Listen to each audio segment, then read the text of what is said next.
Sosok Bribka Heri Brimob di NTT yang pisah 13 tahun dengan istri tangis pecah tahu respon Kapolri.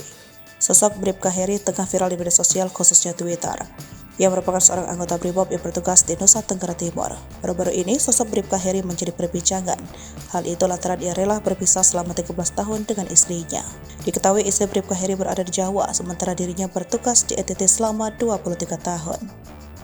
Izin jenderal, kami sudah tugas 23 tahun komandan. Kami sudah berkeluarga, tapi istri di Jawa berpisah 13 tahun jenderal, ungkap Bribka Heri dalam video diunggah Sabtu 13 Mei 2023. Ia kemudian memohon kepada Kapolri untuk dipindahkan ke Jawa Tengah agar dapat dekat dengan keluarga. Mengetahui hal itu, Kapolri Jenderal Sudah Sigit Prabowo tersenyum. Suara tepuk tangan terdengar bergemuruh tak disangka. Kapolri Jenderal Sudah Sigit Prabowo memberikan perintah yang tidak terduga. Karena yang lain setuju, secepatnya kamu pindah, kata Kapolri disusul suara tepuk tangan. Mengetahui hal tersebut, Bribka Heri langsung menangis, air matanya pecah mengetahui bahwa ia akan berkumpul dengan keluarganya di Jawa. Ia pun menjabat tangan Kapolri.